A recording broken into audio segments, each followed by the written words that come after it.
This is Ethan, and I'm here with Dave, and together we are Dave and Ethan's 2,000-inch Weird Al podcast, episode 252-inch. On this episode, Ethan recaps his Weird Al-related adventures at San Francisco Sketchfest 2025, including seeing Tight and Nerdy, the Weird Al burlesque troupe, perform, and attending a secret screening of their upcoming documentary. It's Dave and Ethan's 2,000-inch Weird Al podcast. It's a podcast about Weird Al. It's Dave and Ethan's 2,000-inch Weird Al podcast. Seriously, the whole podcast is about Weird Al. Dave and Ethan's 2,000-inch Weird Al podcast. You don't have to listen, but we're glad you are. Dave and Ethan's 2,000-inch Weird Al podcast. Wait, Dave, did I say it was episode 252-inch? Yeah, that's gotta be a typo, right? Wasn't episode 251-inch released over a month ago on January 8th? I mean, just barely over a month ago. But to be fair, January 2025 was like the longest month ever. Oh, it absolutely was, especially with all the grueling hours we spent recording episodes instead of attending to our typically extremely busy careers and personal lives. Wait, so what happened to all the other January episodes, and the first episode of February, that we recorded and released? Well, Ethan, I'm sorry to tell you that the episodes we thought we recorded and released featuring interviews with Paul McCartney, Madonna, Dwayne "The Rock" Johnson, Gallagher 2, Yanni, George Clooney, and even President Jimmy Carter mere hours before his death, well, not only did our intern Frank not release them to our wonderful listeners, he never hit record. What? That lousy, rotten, no good, extremely smelly, good for nothing. You know, Ethan, not only that, it turns out we actually never talked to any of those people. No. That can't be true. Dave, that was the real George Clooney who invited us to live in his guest house in Italy if we just sent him $5,000 in Applebee's gift cards. You know, since he lost his wallet in an Italian Applebee's and needed to pay for his meal real quick. I thought so too, but it turns out it wasn't. Honestly, I think you were mistaken because that was the real Paul McCartney who invited us to join the Beatles too, you know, if we just sent him $5,000 in Applebee's gift cards since he lost his wallet at an English Applebee's and needed to pay for the rest of his meal real quick. It turns out it was all a lie.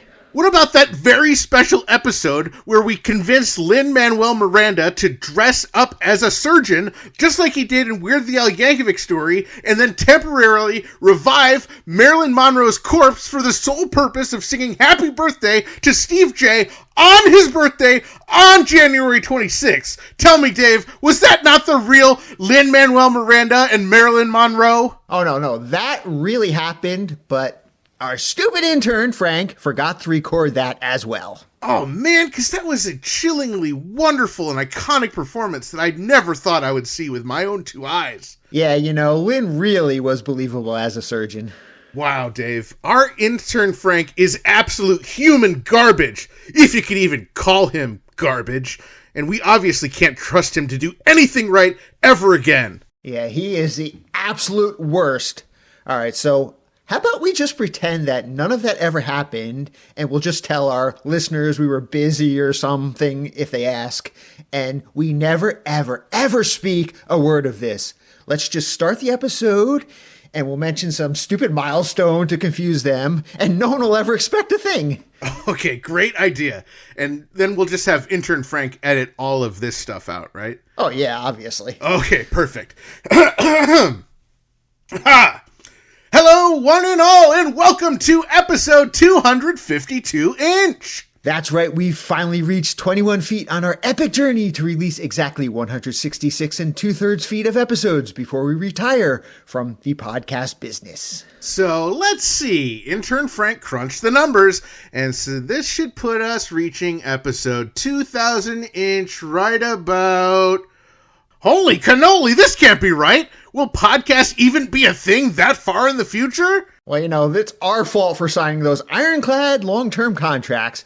Why did we ever do that anyway? Well, they promised us tacos. Have we even gotten our first tacos yet? Not yet. We haven't reached that milestone. Well, before we get to Ethan's recap of his fun and silly adventures at San Francisco Sketchfest 2025, we want to address something serious. Throughout this past January, a series of 17 destructive wildfires affected the Los Angeles metropolitan area and San Diego County in California. As of this recording, 29 deaths have been reported and over 18,000 structures have been destroyed or damaged. We have many friends and listeners in those areas, and our hearts go out to all of those who are suffering, lost everything, or are otherwise affected in any way from this terrible disaster. We've been able to confirm that Weird Al and his core band of John Bermuda Schwartz, Jim Chemo West, Steve J, and Ruben Valtierra, as well as several other close personal friends, past guests, and friends of the podcast are currently safe. Regarding the fires and devastation, Weird Al shared a personal statement on his social media that I'd like to read for you. I love Los Angeles. I was born and raised here, and I'll probably always live here. I have never seen devastation and heartbreak like I've seen in the past week. It's unimaginable. Like pretty much everyone else in Los Angeles, I have several close friends who have lost everything.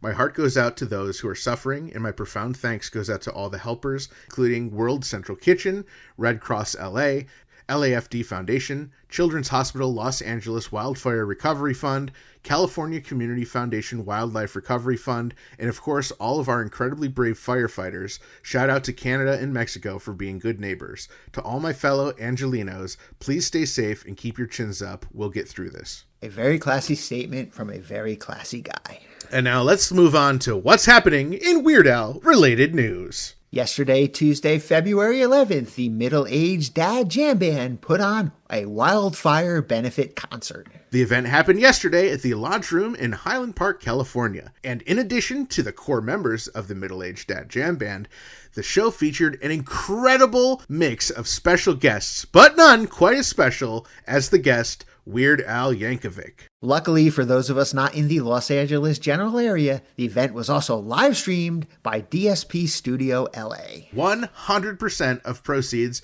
benefited United Way of Greater Los Angeles Wildfire Response Fund, Pasadena Community Foundation, and Eaton Fire Relief and Recovery Fund. From all of us here at Dave and Ethan's 2000-inch Weird Al podcast, thank you to the Middle-Aged Dad Jam Band, Weird Al Yankovic, and everybody who supported this great cause. And in other charitable Weird Al related news, Weird Al has teamed up with Baby2Baby and Fandium to help provide critical items to children who are impacted by the Los Angeles wildfires. A donation over at fandium.com/Weird Al enters you to win an all-expense-paid trip to Las Vegas to see Weird Al perform at the Venetian Theater this coming June. The winner gets round-trip travel for two to Las Vegas, a 3-night stay at the Venetian, and 2 premium location seats and 2 VIP packages to any one of Weird Al's residency of shows at the Venetian, plus a per diem and a private car service. Now, Baby2Baby is a non-profit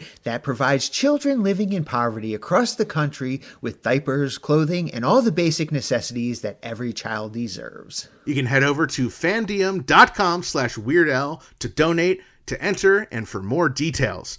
And Dave, I think you know this, and I've probably talked about this on the podcast, but about 10 years ago, I won one of the mandatory world tour trips to Las Vegas to see Weird Al. And I can tell you, it was a pretty stinking majestic experience. Yes, that was a great time and a great concert, and I was there too. But of course, I had to pay for my own tickets.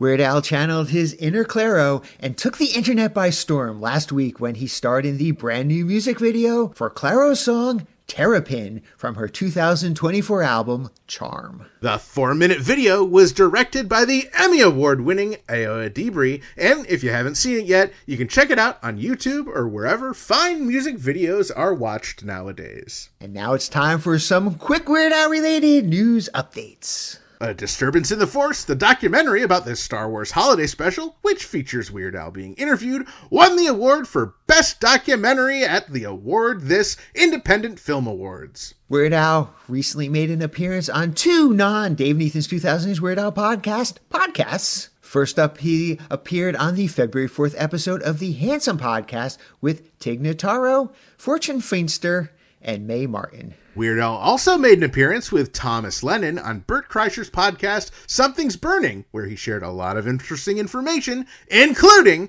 that he is working on a Weird Al jukebox musical, expected in the next 6 to 10 years. And if you weren't aware, WWSP 89.9 FM in Stevens Point, Wisconsin is broadcasting 24 hours of Weird Al starting at 6 a.m. local time on Saturday, February 15th. And now it's time for what's happening in Grammy Award-winning Jim Kimo West related news. A new song, Hole in the World, by Alan Thomas featuring Jim Kimo West has been released and is available to stream and download. Jim Kimo West will also be taking part in 2 readings of a new musical called This Is Not a Drill in New York City this March. Kimo's involvement in the readings and the development itself is unclear, but our understanding is that these readings will not be open to the public, but rather intended for industry professionals. In other Jim Kimo West news, he is currently filming and performing in India and was recently interviewed on CNN India. Wow, that's really cool. But of course, a step down from his prestigious interviews on Dave and Ethan's 2000-inch Weird Al podcast. Oh, yes, of course. Well, regardless, it sounds like Kimo is working on a ton of fun projects right now, and we will be sure to share updates as soon as we learn more. From all of us here at Dave and Ethan's 2000-inch Weird Al podcast, a huge congratulations to Jim Kimo West. And now it's time for What's Happening in Everything Celebrities Do is Fascinating Related News. Weird Al shared some pictures from when he attended the 67th Annual Grammy Awards earlier this month. Fascinating! And Weird Al also attended Clive Davis's famed pre-Grammy gala the evening before. Pre-fascinating! And also, despite not being nominated for any awards, Weird Al did not receive any Grammys at this year's ceremony. Outrageous! This episode is brought to you in part by Vegan Burrito Restaurant, Burrito Burrito, home of the 2-pound double wrapped in a quesadilla, Burrito Burrito, and Wizard Burger in Albany, New York.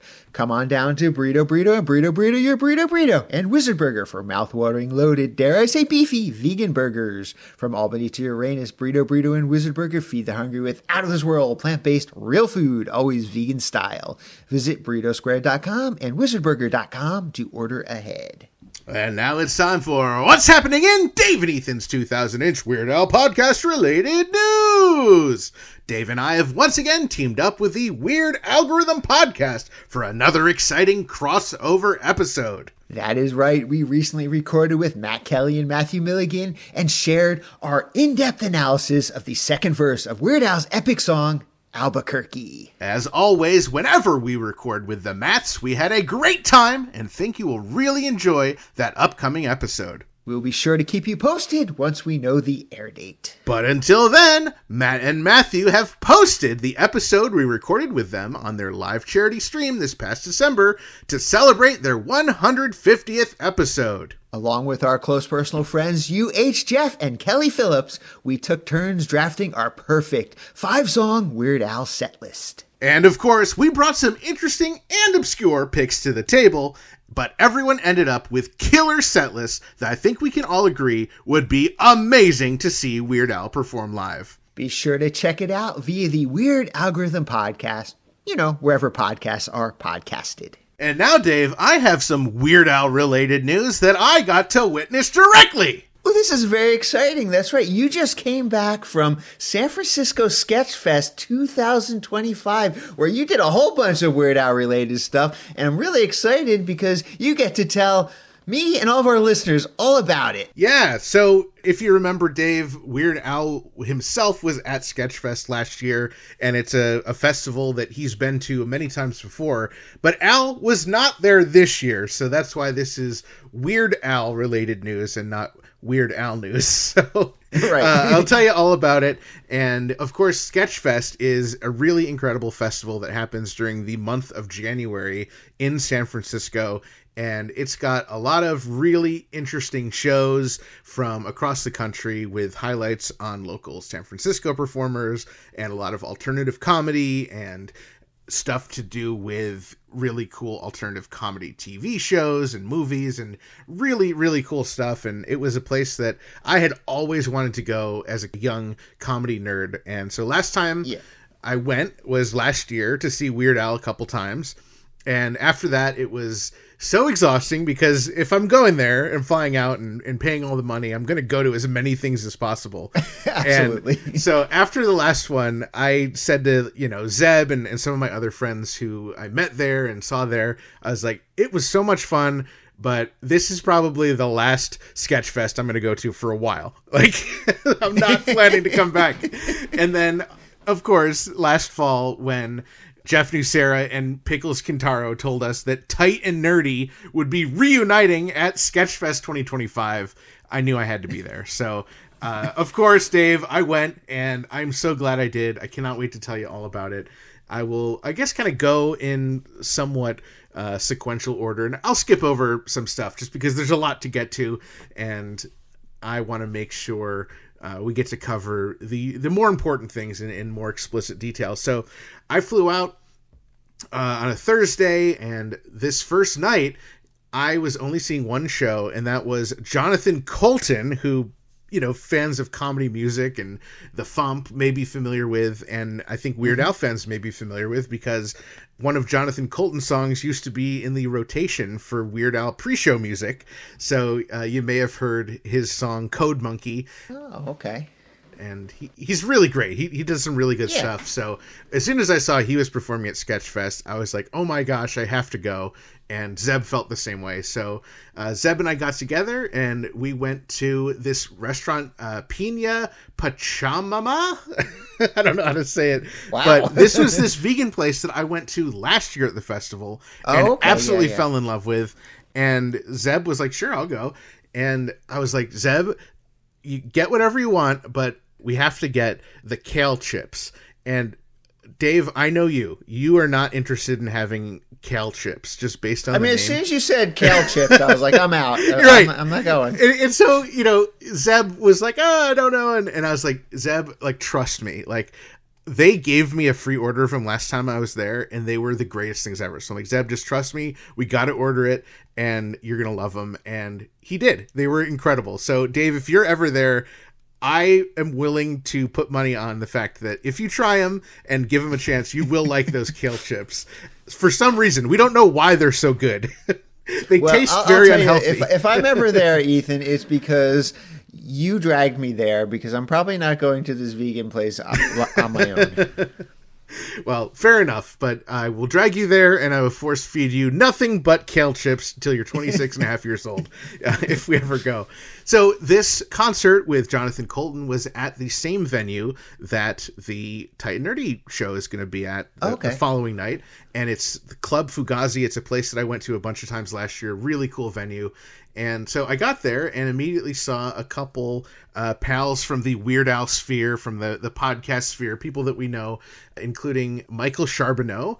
And he is someone that is, he's in the Weird Al superfan community. And last year I ran into him at one of the events that Weird Al was at, and he was wearing a really rare Al's Brain t-shirt. And I just ran over to him. I was like, that's a cool shirt. That's a rare shirt. We need to be friends. And then we've just been friends ever since. And that's how it works in the Weird Al community.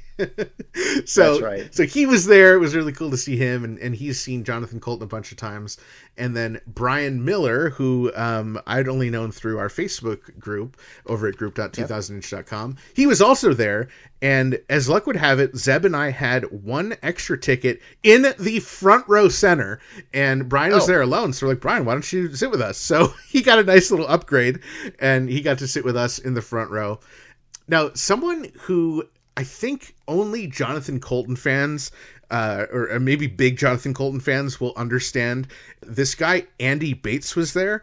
And Jonathan Colton has a couple live albums. And on one of the live albums, he picked a random guy from the audience to come on stage and sing an instrument solo that, on the real CD is this, unique instrument. And this guy, Andy Bates, comes and just into a microphone does this incredible rendition.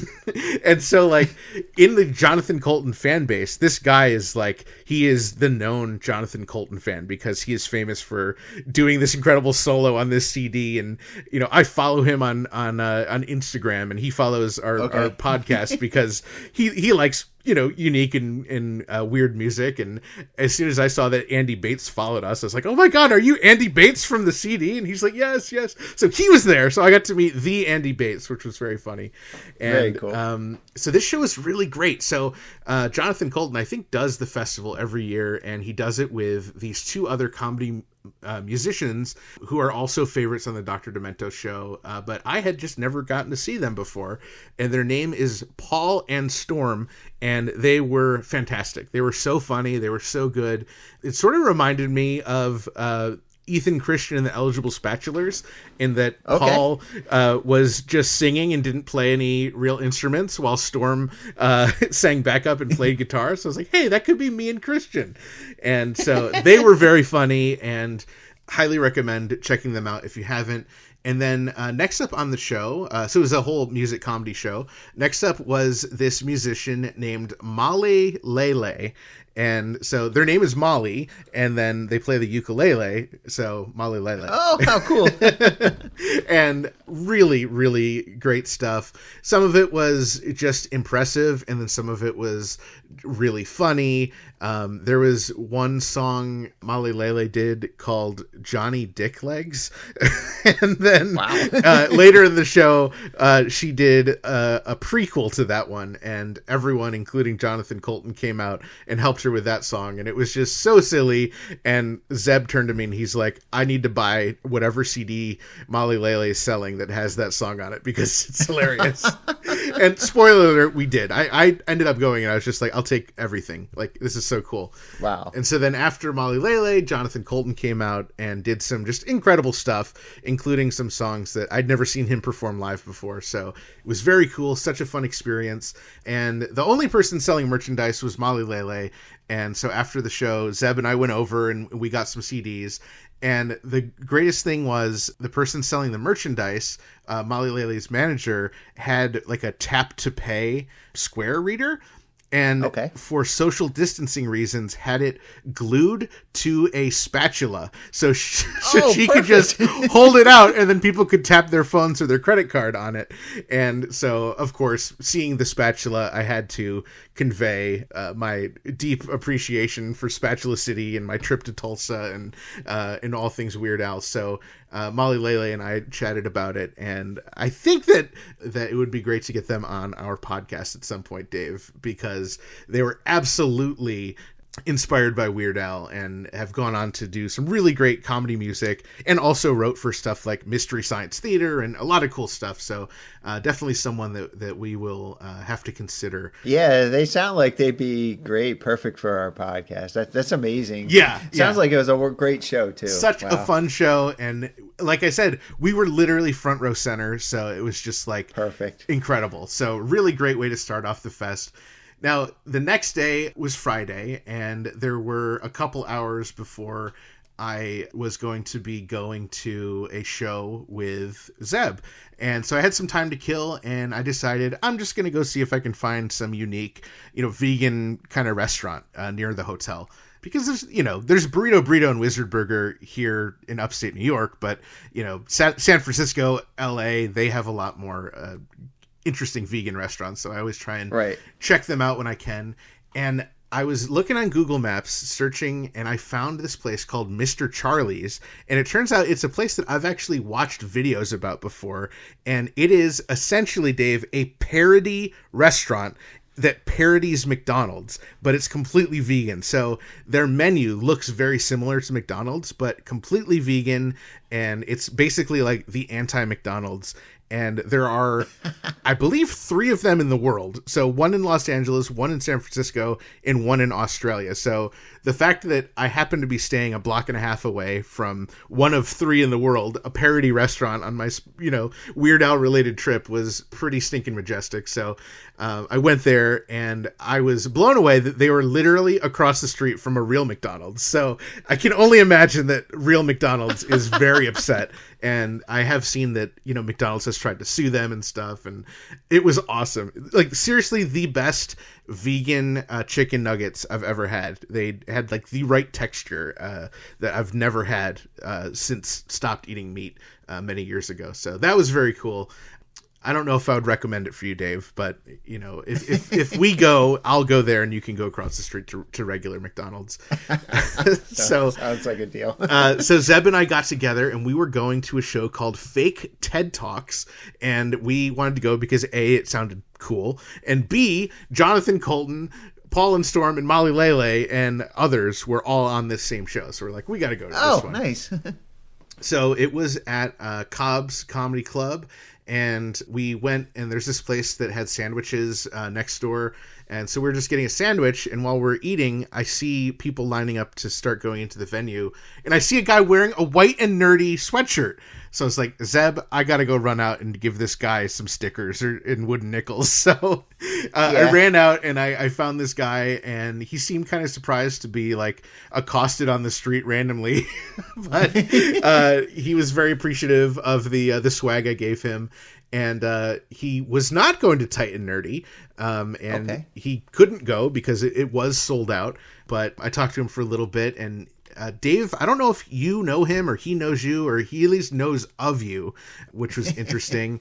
And his name is Guillermo. So if Guillermo happens to be listening to this, a shout out to him, and hope you enjoy the sticker and or nickel. Well, it's an honor to be known by Guillermo.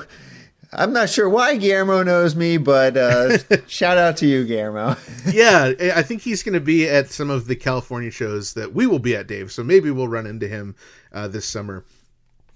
Now, Dave, one thing about Cobb's Comedy Club is they have really great photos of different performers who've been at their club over the years hung on the wall. So every time I go, I always make a pilgrimage to the far right wall where there is a great photograph of Weird Al Yankovic taken by Dan Dean. So I came and I took a picture of it and a selfie with it, and I posted it on the Dave and Ethan's 2000-inch Instagram, and Cobb's Comedy Club reposted it. So it's kind of funny that they did that.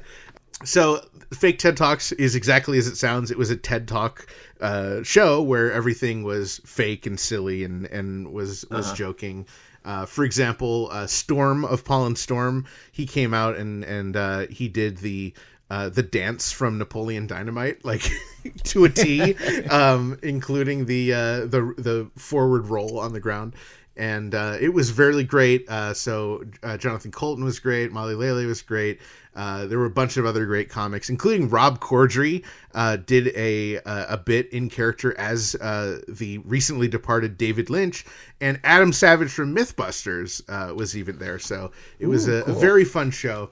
And once it ended, Zeb and I got right back on the road because it was time for us to go see Tight and Nerdy, because we wanted to get there a little bit early, and we knew there would be a line to get in. And so we headed over, and as we're walking, I realized that I really had to go to the bathroom. And I really probably should have used the bathroom at Cobb's Comedy Club. Oh, no. So we get there, and of course the door's not open yet. And there's like nowhere for me to go to pee. And I was like, I'm going to try and see if I can get in. So Zeb waited in line, and I went to the door, and some guy just happened to be like taking out the trash. So I just slipped in the door and nobody said anything. And I went to the bathroom, and once I was done, I ran into Allie Gertz and some other people, so I just ended up staying in there. So I snuck in, but Dave, I did have a paid ticket, and as you'll find out, I was part of the show. So Zeb was a little confused, but once I saw him a little bit later, he's like, I figured you just like snuck in and used the bathroom and left me out in the rain. And I was like, yeah, sorry Zeb. What is it with you and sneaking into buildings in California? I know. You can be careful. You're going to have some sergeant from the San Francisco Police Department tracking you down now. So I will say, Dave, there are 2 more instances of sneaking into buildings in this segment. So stay tuned and see if you can spot them. Oh, boy. And I tried to text like Jeff and be like, hey, are you there yet? Can you let me in? I really have to pee. But I didn't hear back. And, there was an opportunity that presented itself. And so while I was in there and, they were getting like the merch set up, I went over, and so Pearl E. Gates, one of the original Tight and Nerdy members, one of the founding members, her son Jake and his girlfriend Alana were tasked with selling the merchandise. And so I was literally the first person there. So I just went right over. They weren't even done setting it up. And I was just like, hey, I know you guys aren't ready. You're not open. You're not selling anything yet. But as you're unpacking, please put aside 2 of everything, and I will be purchasing it from you. So, of course, Dave, I had to get you a set, and I had to get myself a set. And okay, I was a little worried there when you said 2 of everything, because I was hoping you would get me something too. I did. You got a full set, Okay. Dave. So it was really cool. They had a really nice photo of the 4 founding members of Tight and Nerdy with an accordion, awesome. similar. Or if maybe one of the photos from that awesome calendar that the Kickstarter backers got. Right. They had 3 different buttons. One said "Eat It," one said "Tight and Nerdy," "Nudity, Hilarity, Deli Meat," and then one that said "Keep Burlesque Weird" with a hot dog and or Twinkie Wiener sandwich on it. So those are really cool. Excellent. They had a stainless steel like cutout metal necklace that just said "Weird," which... come on, that's amazing. And then that same Keep Burlesque Weird design was also on tote bags, a pint glass, and a coffee mug. So, and I'm happy to report, Dave, the journey to the East Coast, everything made it. So now it just has to get from New York to New Jersey in one piece, and you'll have your full set. And it was very cool, and was really happy that I was able to snag some of those because they were limited quantities. They sound available. amazing. How awesome. So the show like started to fill in, and I started to see people, and finally I got to meet Pickles in person. We've talked to Pickles on the podcast a bunch of times, and of course, I've known her online and communicated with her, but never actually in person. So I got to speak to her, and she prepped me for my special appearance on stage during the show, Dave. That's a tease. Which Okay, I'll get to all very right. shortly. I'll get to very shortly. So I just want to run down. I know I'm going to forget some people, but I just want to try and run down a list of some of the folks who were there and who I met. I saw Tara Lynn and her partner Noah, which was great to see them. Adriana Jugovic was there. Scotto Sorensen, Brian A. Miller was there, and he had the exact same seat at Tight and Nerdy as the free seat that Zeb and I gave him the night previous. So that was kind of funny. Wow. Beefalo Bill and his son Colin were there. Of course, Zeb was there. At the show, Zeb ran into the father of one of his son's friends from school. And Zeb has like met this guy and spent time with him, and had no idea that the guy was also a Weird Al super fan. So that was really cool for Zeb. And I got to meet the guy too. And so now Zeb's like, oh my God, well now we have a lot more to talk about, during play dates and playgrounds and stuff. I got to meet UH Jeff's friend from Philadelphia, Stacy. I got to see Jonathan, who co-produced and co-directed the film with Jeff, the Tight and Nerdy film. Our buddy Chris Bay was there with his friend Diana. My good friend Melissa Claire and Webster, who I met last year, they had to come out, of course, and support it. The camera guys who were filming the show, yes, Dave, they filmed this entire show. Mac and Dustin were there. I got to meet Pearl E. Gates' husband, Mick, and then our friend from the Weird Pals podcast, Timothy Durya, and his girlfriend Justine were also there. So it was jam-packed. I'm sure there were probably even more people there that I knew that I'm forgetting or didn't see, because it was a sold out show and everyone was excited, and it was incredible, Dave. I don't know that I can do justice for this show, but I'm going to try my darndest. So I was sat right in the front row. I was not in the same seat as at Jonathan Colton. I was a few seats over, but Dave, out of any show in the world that someone at our level of Weird Al fandom can see outside of Weird Al performing himself, I think this is the next best show you can see. It was incredible. So to give just kind of an idea of what burlesque is, yes, it's stripping, but it's not like a strip club or anything. It's usually in good fun. There's usually humor. And of course, as we know, the Tight and Nerdy group is famous for completely using Weird Al music for their acts. Yes. So I'll go through the different performers. So Allie Gertz, our friend from the podcast and the incredible musician, she was hosting the show, and she opened it with her guitar, and she sang a really incredible version of Amish Paradise in a kind of a sad and sultry way that her voice really lends well to. So that was a really interesting way to start the show. And she did not take any clothes off. She was the host. So she did her bit. And then the first performer of the evening, first burlesque performer, I should say, was Mistress Marla Spanks. And so she is one of the founding members, and she came out dressed as a lunch lady with lunch trays. And she, of course, was doing a routine to the song Eat It, which was really fantastic. And it's so hard to describe this, Dave, but it was just, there's like, it's kind of a strip tease and it's just so funny though. Like literally the entire show, I was either smiling, laughing, or cheering and nothing else. It was just so funny. It was so much fun. And really it was just a show. It felt like it was just made for me. Like if you were just like, if you went into the depths of my brain and was like, let's make a show from this, that this guy would like, it was exactly that show. And so perfect. I really hope that you have an opportunity to see this show at some point, Dave, because it is so much fun. Yeah, I mean, from the moment I found out about Tight and Nerdy and Weird Al Burlesque, I was like, at some point in my life, I'm going to have to see this show because everything you're describing is everything I imagine it to be. Yes, and I'm absolutely. sure it's 1,000 times better and funnier and it's just incredible. I'm going to try and do it justice. So I talked about Mistress Marla Spanks. The next performer up was, I believe, a local performer, and her name was Lady Satan, and she did a routine to the song Handy. So she came out with a tool belt and, of course, a Weird Al wig and glasses. And, of course, everyone ends up with their clothes off by the end of it, and in underwear and pasties by the end of it. Right. So she did Handy. Then next up, maybe the best name out of any burlesque performer I've ever heard. It was Babraham Lincoln.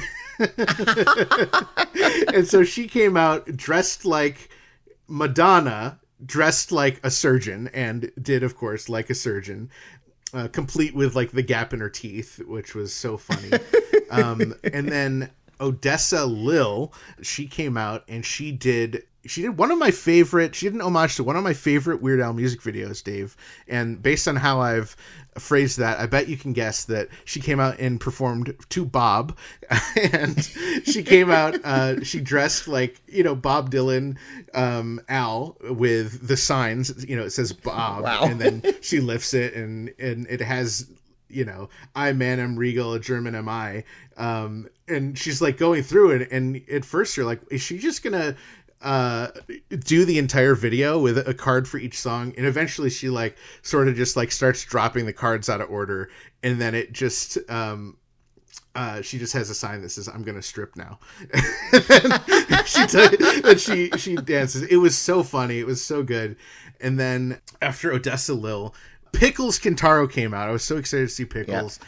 And she came out dressed like a little Amish lady, and she had a giant pole butter churn. Ooh, and okay. She, of course, did Amish Paradise. And I love it. Oh my gosh, it was insane. And so she was incredible. Everyone was incredible. And after that was time for me to take the stage, Dave. And I know, when we had Pickles on before, I remember I did say, if you do more Tight and Nerdy stuff, if you do more burlesque shows, I want to do an act. And she remembered that. And so she invited me to judge the costume contest. Thankfully, nobody had to witness my clothes coming off. In fact, there were extra clothes on stage because along with Allie Gertz, I hosted a costume contest for audience members who dressed up like Weird Al. So this was so cool. I was tasked before the show with finding people from the audience and picking my favorites. And so I ended up picking 6 people. Kareem and Katie, they were sitting in the front row, and they both were just dressed up like more a generic Weird Al's with the Hawaiian shirts and the mustache and the long hair. And then I ran into this group of 4 guys who came together all dressed up, and I was only supposed to really bring up 3 people, but I was like, these guys are so good, I have to bring all of them up. So they all were dressed as a different Al. One guy had a mop on his head and a striped green and brown shirt, and he was Smells Like Nirvana Al.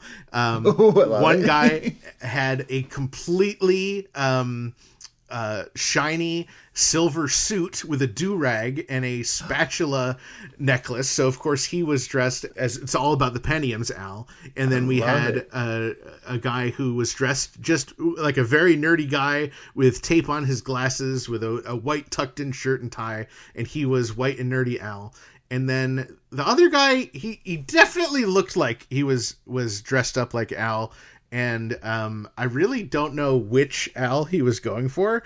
And actually on stage, I asked him what he was going for, because he sort of was wearing like a bowler cap, and he had the taped glasses, and he sort of had like these plaid pants. I'm like, this is the life Al? And he's like, no. And I was like, are you White and Nerdy Al? He's like, no. So I was like, what Al are you? And he's like, I don't know. So he somehow got on stage. He did not win, but they did have prizes for the winners. So Allie and we had the audience vote for their favorites by a round of applause. And by far, Katie, who was dressed as generic Al, she won, not only because she did a great Al costume, but she went on the stage and did a split the way that you would expect Al to have done early in his career. So we had to give her the top prize. And the top prize was one of those metal weird necklaces that they were selling. The second prize went to the guy dressed as Smells Like Nirvana, and he got a weasel ball. And then our third place winner was the guy who was dressed as Pentium's Al, and he received the smallest ball of twine in Minnesota, which was just this very, very tiny twine ball. And they were all thrilled. The audience was very thrilled, and it was great. And then we went into intermission. After intermission, the show started off with Jeff and Jonathan talking about the documentary that they've been working on for all this time, and they showed a new sort of teaser trailer that was brand new to me, had a lot of stuff that I'd never seen before, and the audience just ate it up. It was incredible. Oh, perfect. So that was really cool to get to see them. And Allie opened up the second act by covering Why Does This Always Happen to Me in just an incredibly sad and beautiful, incredible way that really only she can pull off the way that she did. And then out comes Pearl E. Gates, dressed as a can of Spam. And Dave, this was so incredible. Like, I cannot do it justice, but yes, she comes out as a giant human-sized can of Spam, and eventually strips down to a can of Spam wearing pasties and underwear. So I won't exactly reveal how that happens, but she did an incredible job. Then next up was the infamous Nina Nightshade, and she comes out and she's on stage, and Addicted to Spuds is playing, and she just reaches out her arm, and one of the stagehands runs out and hands her a bag of potato chips. And for like a minute, she just stood there eating chips one by one, very slowly. And then when she was done eating the chips, she just reached out and held out the bag of chips for me to take, because I was right in the front row. So I came and I took the bag of chips, and I was eating them and enjoying them. And she did an incredible routine with Addicted to Spuds. Then next up was Sergeant Di Weiss. And incredibly, she did Weird Al's newest song, Polka Mania. And she was so much fun. She was doing tricks and had props and all this silly stuff. And she ended up jumping off the stage and running through the audience. She like kissed a guy on the face and like does all this crazy stuff. And then she comes back near the stage right next to where I'm sitting, and she did a backflip up onto the stage, and it blew my mind. It was just absolutely incredible. Everyone was freaking out. She was incredible.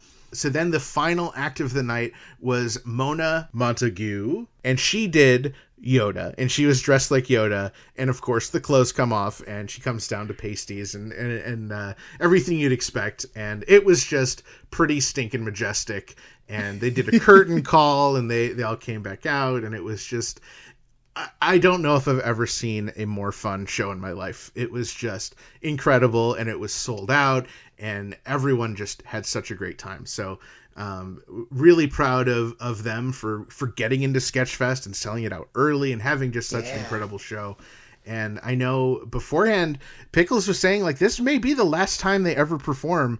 And it sounds like after such a successful show, they want to do more. So I'm really hoping that there's going to be more opportunities for Dave, for you to see it, for me to see it again, and for others to get to see this absolutely incredible show. Yeah, absolutely. Anybody listening now involved in putting on that tight and nerdy show, especially you, Pickles, make sure you do at least one more that I can attend. Yes.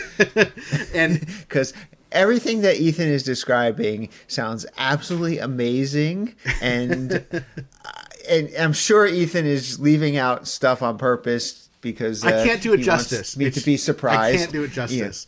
And it's.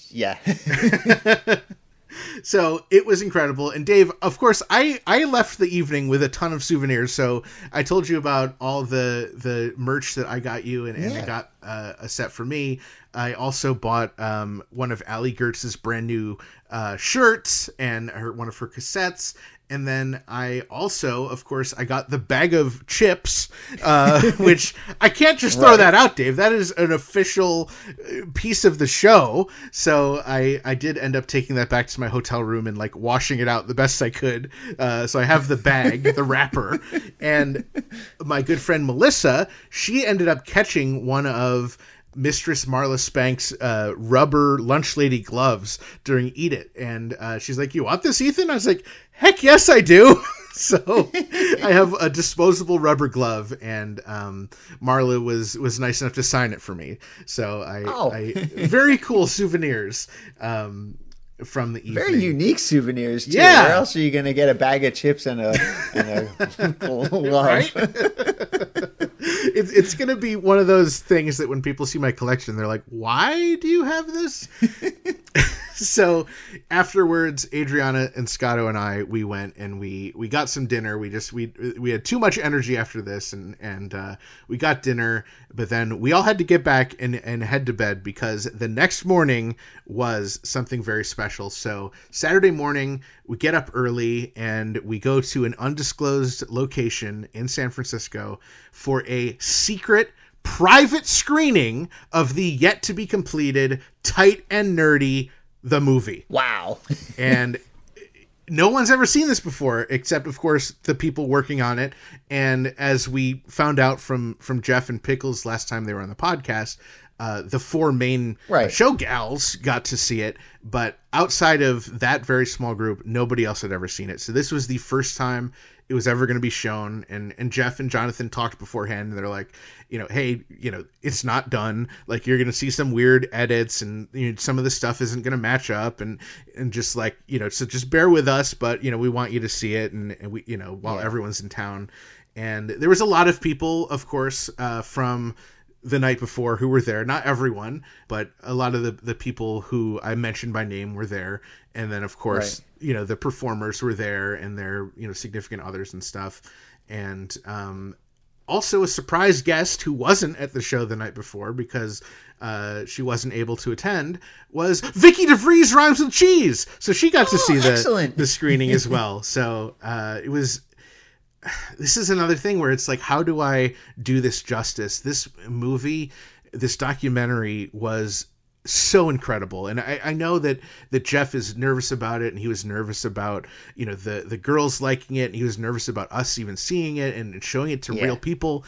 And he has absolutely nothing to be nervous about because, good. Dave, it is hilarious. It is inspiring. It is dramatic. It is emotional. I cried at one point, and not out of tears of joy because, Weird Al was saying silly stuff. I was crying because it struck a really emotional nerve, and it really talked about, the impact that Weird Al and his music have had on so many people, and how, his music has brought joy to so many people, including these incredible performers. So it is incredible. I cannot wait for you to see it. I can't wait for the other Kickstarter backers to finally get to see this thing. It is incredible. I am so proud to know Jeff, to know all the performers, to have financially supported the project and done our part, Dave, to promote it and help bring in more fundraising for this thing. It is it's magical, and I cannot wait to see it again. I can't wait for you to see it. And honestly, getting to see that film was worth the trip alone. And the fact that I got to see the film and I got to see the show perform and all this other cool stuff, it was a really, really incredible experience. So like I said, I really I can't do it justice, but it's incredible. Yeah, I'm so glad you like Tight and Nerdy, and of course I haven't seen it yet, but I'm definitely looking forward to seeing it.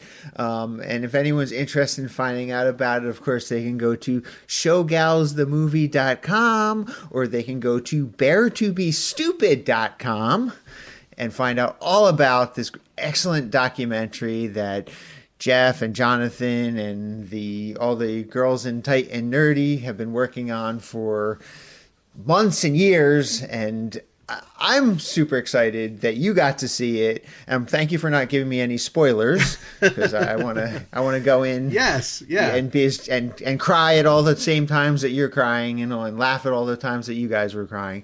But I'm very excited to see this when it eventually does open up to a wider audience. Yes, and it is going to be great. And Dave, you mentioned showgalsthemovie.com, and they did change the name to Tight and Nerdy, but showgalsthemovie.com still does go to their website, but you can also go to tightandnerdythemovie.com, and they have information on how you can still support the film.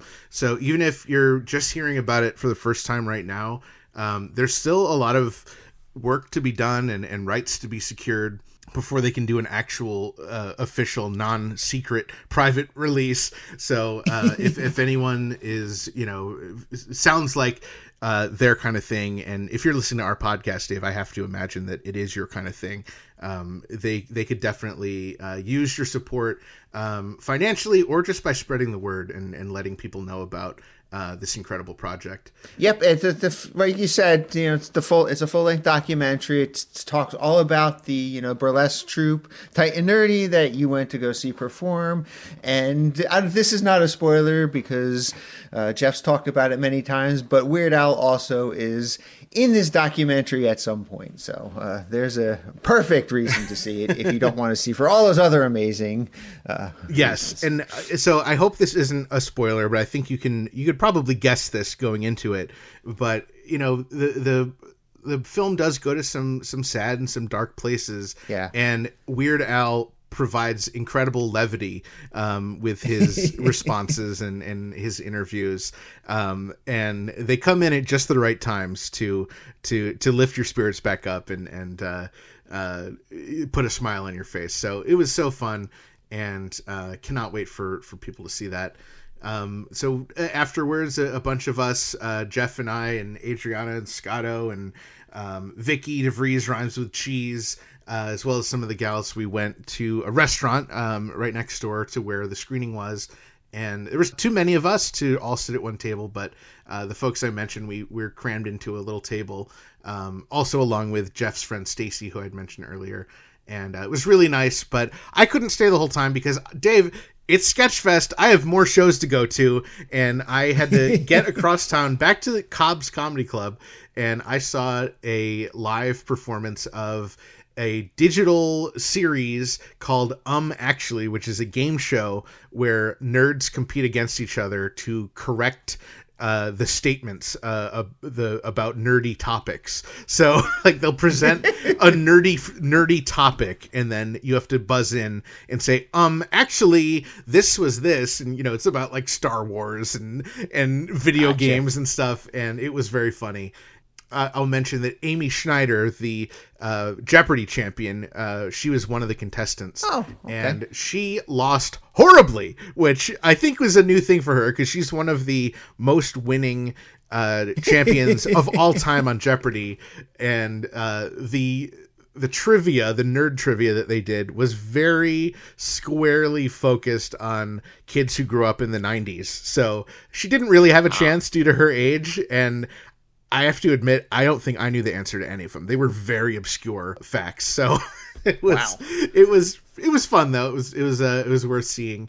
And my good friend Melissa Clare, she is a volunteer for Sketchfest, and she was there selling festival merchandise. So I got to see her before Zeb picked me up, and we headed off to the Great American Music Hall to see the Middle-Aged Dad Jam Band, which, of course, Weird Al has performed with a lot. Dave, you and I got to see them in December, and Al, of course, as I mentioned, was not going to be there, but that doesn't mean I wouldn't want to see this incredible band that is so funny, fronted by Ken Marino and David Wayne.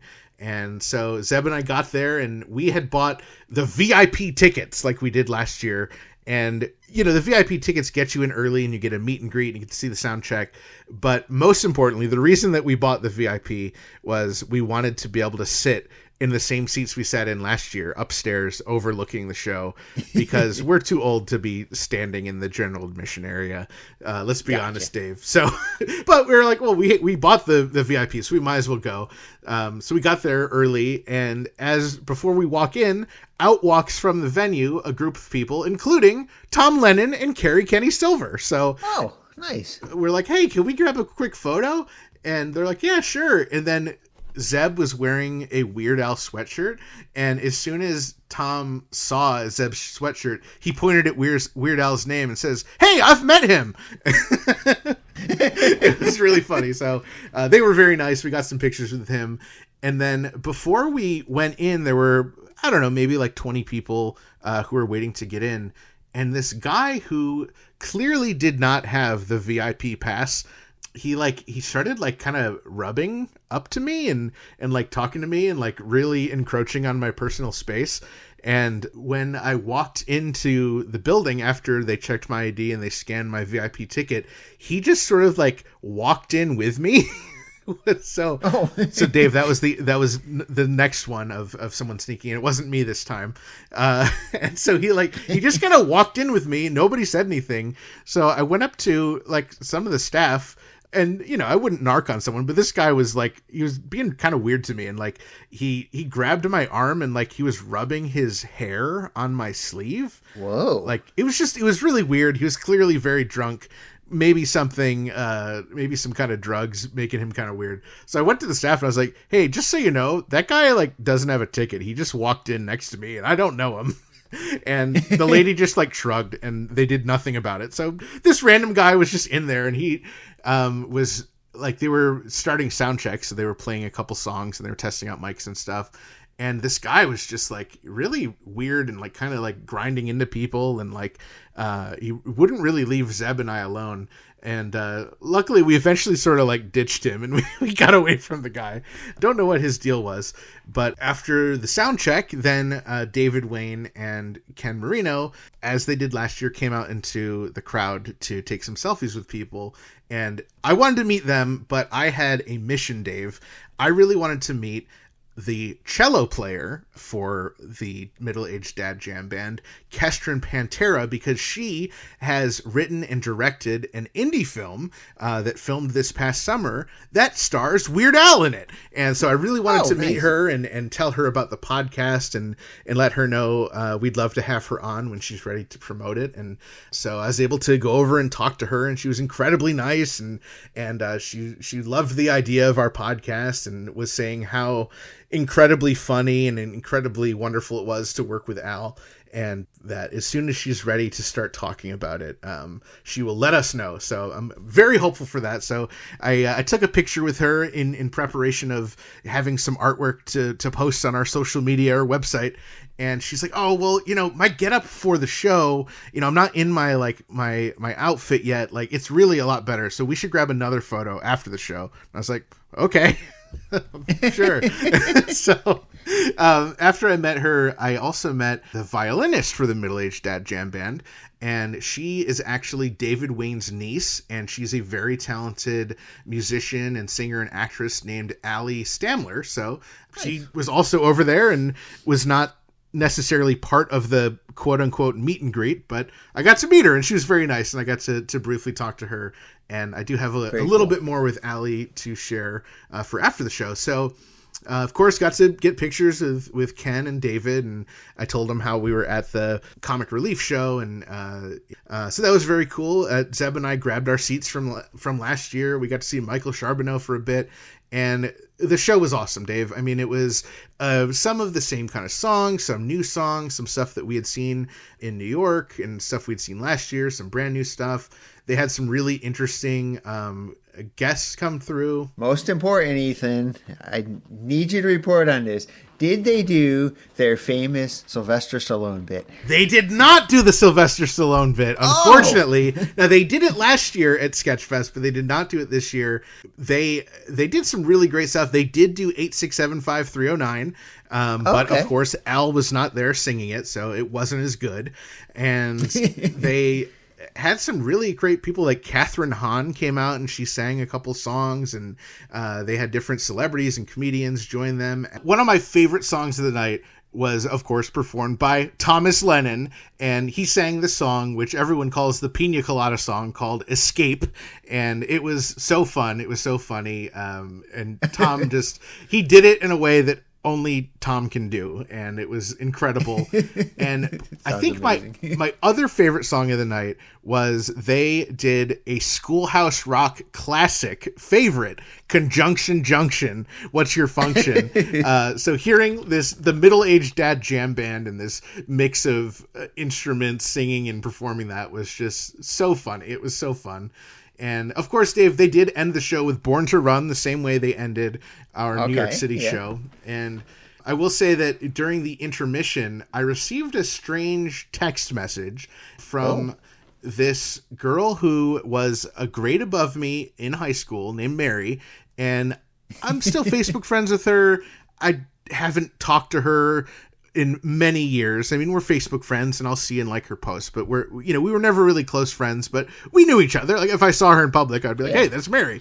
And that exactly happened because I received a text and she's like, Ethan, are you at the Middle-Aged Dad Jam Band show in San Francisco? And I was like, yes, are you?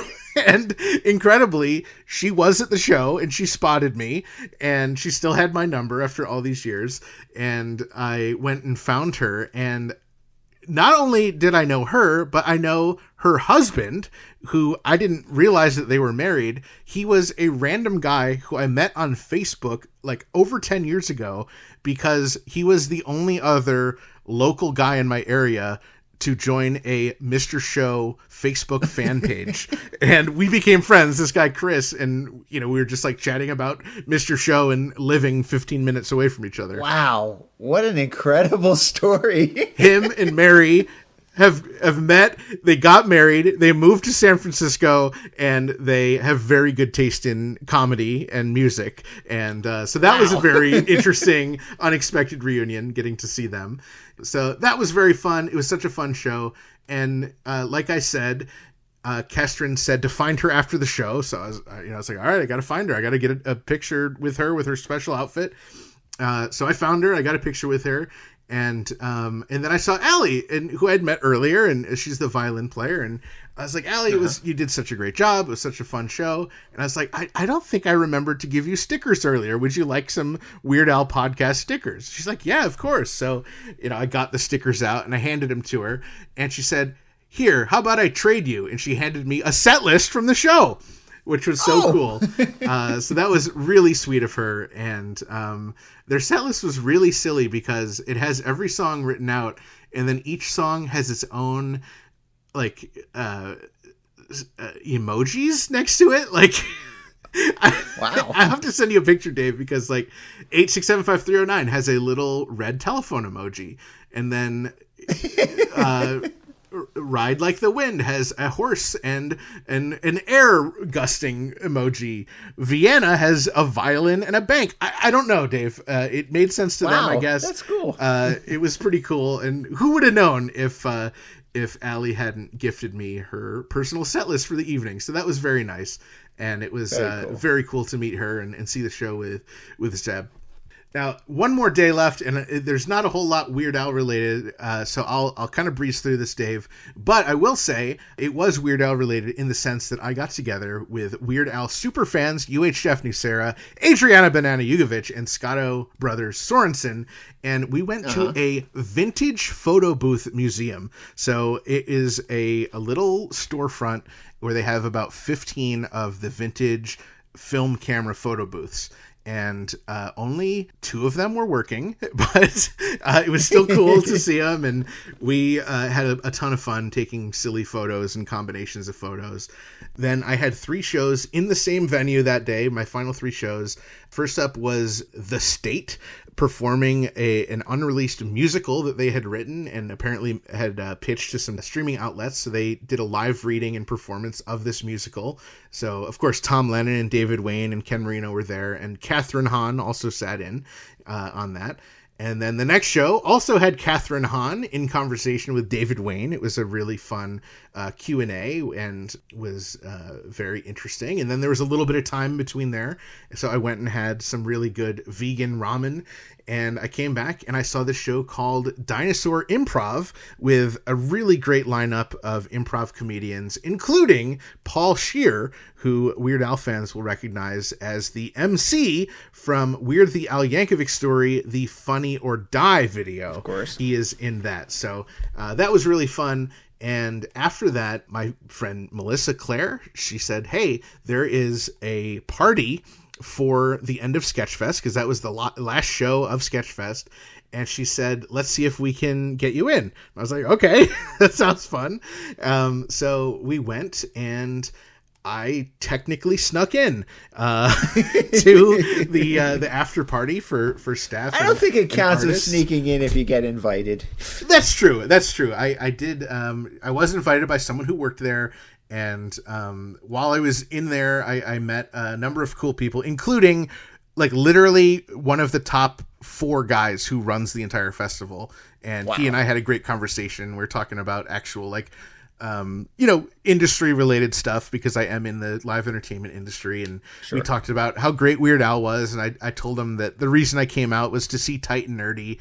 And he's like, oh man, I didn't get to see the show, but oh my gosh, we have to have them back. And so, the higher ups at Sketchfest noticed how incredible Tight and Nerdy was, and they want to work with them again, and they want to do more stuff with Weird Al. So Dave, I think, unfortunately, I think we're going to have to go to Sketchfest another year. It sounds like there may be more. Oh, we're going to have to twist your arm to go to another Sketchfest. I know. And so while I was also at this after party, I met this publicist named Sheila, and she was the publicist for all of Sketchfest. And she has been their publicist for many years. So that means she has set up interviews with everyone from Pickles Kintaro of Tight and Nerdy to Weird Al Yankovic in years previous. So very cool. It was really interesting talking to her and networking with her. And I even got to speak with Erin Hayes. She's an actress and comedian who was one of the guest performers at the Middle Aged Dad Jam Band the night before. So I asked her about that, and she told me about the process, and we talked about how awesome Weird Al is and all that. And it was just such a fun experience. And by the end of that party and me getting back to my hotel room, there was literally just enough time for me to pack and then head to the airport. And that's exactly what I did. Yes, it sounds like you had an absolutely amazing time in San Francisco, getting to see a great burlesque show, getting to see all these other fabulous comedy shows, getting a private screening of the new Tight and Nerdy documentary. Thank you, Ethan, for sharing all of that with me and our amazing listeners. I'm glad you had a great time.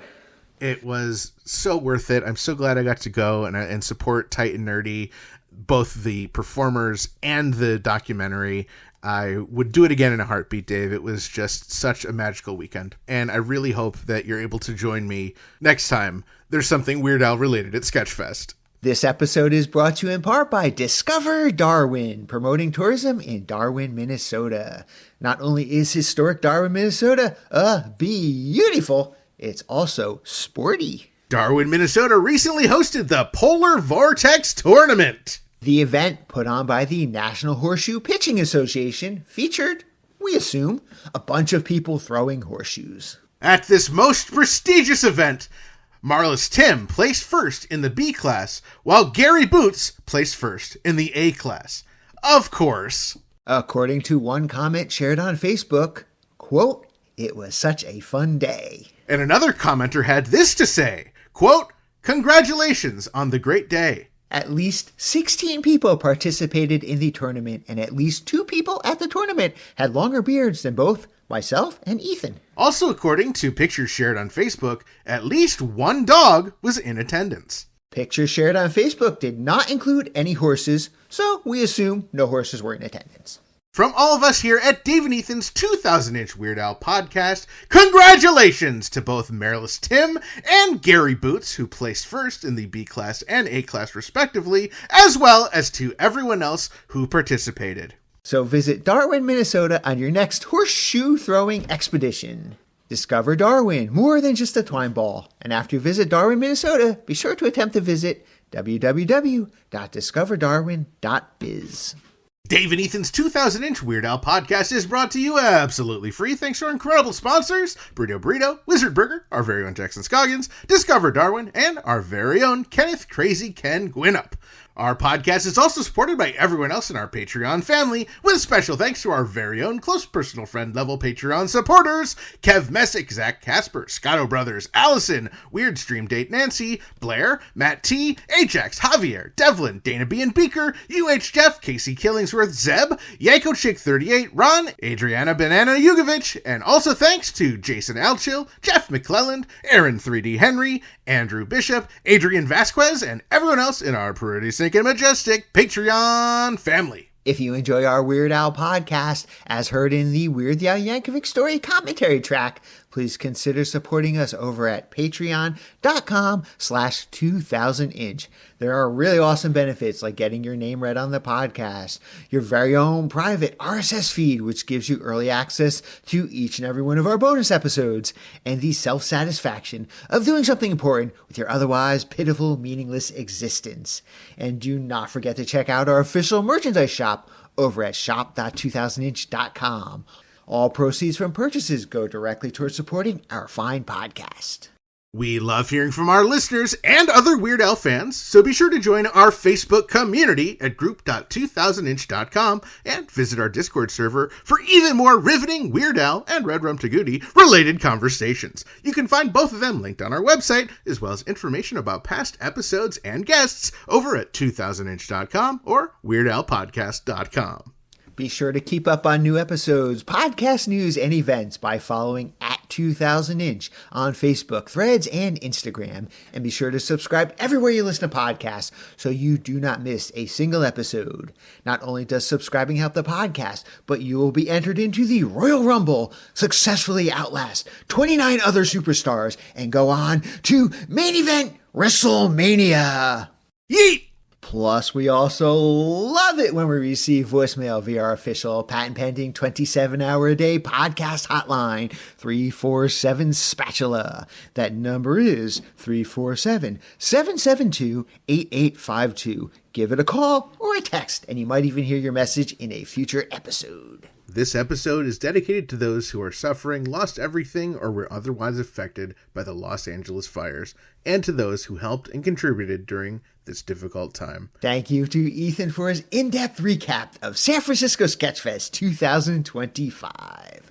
We'd also like to thank Matt Kelly and Matthew Milligan of the Weird Algorithm Podcast, Kelly Phillips, Pickles Quintaro, Mistress Marla Spanks, Pearl E. Gates, Odessa Lil, Zeb Lemke, Michael Charbonneau, Brian A. Miller, Andy Bates, Molly Lele Special Holding Manager who is selling merchandise, Guillermo, Ellie Gertz, Mick, Jake and Alana, Tara Lynn and Noah, Adriana and Scotto Brothers, Beefalo Bill Burke and Colin, Zeb's son's friend's dad, Stacy, Jonathan, Chris Bay and Diana, Melissa and Webster, Mac and Dustin, Timothy Duria of the Weird Pals podcast, Justine, Lady Satan, Abraham Lincoln, Kareem Katie, Bill, Shabir, Fresno, and Jimbo, the infamous Nina Nightshade, Sergeant DeWeiss, Mona Montague, Vicky DeVries Rhymes with Cheese, Middle-Aged Dad Jam Band, David Wayne, Ken Marino, Tom Lennon, Carrie Kenny Silver, Kestrin Pantera, Allie Stamler, Marion Chris, Sheila, Jay, Aaron Hayes, Marls Tim, Gary Boots, our very own Kenneth Gwinnett, our very own incredible filmmaker, UH Jeff Nucera, and our very own Claire Walsh. Thank you to the Grammy Award-winning Jim Kimo West for our incredible podcast theme song. And thank you to Weird Al Yankovic, as this podcast probably would not exist without him. Also a big thank you to John Bermuda Schwartz, Steve J, Ruben Valtierra, Jay Levy, and the irreplaceable Joe Jaffa.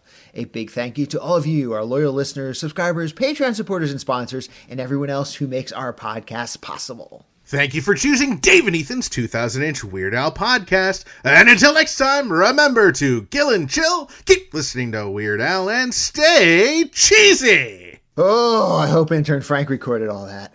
Oh, me too. But assuming that we've now successfully recorded and released episode 252-inch, finally, there actually was something really important I was supposed to remind you about, Dave. Let's see. We already mentioned how this is episode 21 feet, so I can't think of anything. What could it possibly be? Now, if you remember, when Jimmy Fallon announced his holiday seasoning album last year, he put up a bunch of interesting merchandise on his website, including a 252-piece puzzle.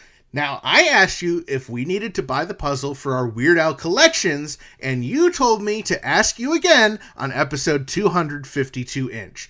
It's 252-inch, Dave, and again, I'm asking you, do we need this puzzle to complete our Weird Al collections? Holy moly, I can't believe you actually remembered. Well, I added a reminder on my iPhone that goes off every morning at 6 a.m. to remind me to set an alarm for 6 a.m. the next day, and so on and so forth. But yes, of course I remembered, Dave. You are obsessed. Thank you! Now, I also added a reminder to pick up my dry cleaning tomorrow morning at 10 a.m. Burrito time? No, Hollywood Star time! I only trust my Nero jacket to dry cleaners located on the West Coast. Oh yeah, obviously. Okay, so now that it's episode 252-inch, please, can you let me know, do I need to purchase this puzzle for my Weird Al collection? Let's see. According to Jimmy's website, the puzzle ships on February 17th, 2025, so ask me again on or after February 17th, 2025. Okay, I'll ask again on or after February 17th, 2025. All right, let me just update my reminder to remind myself to... Please don't!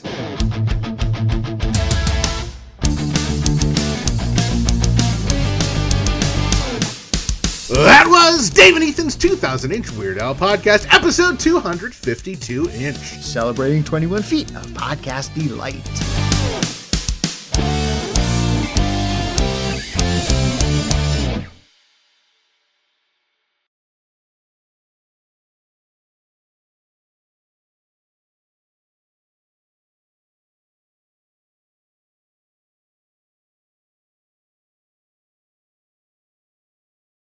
Yeet!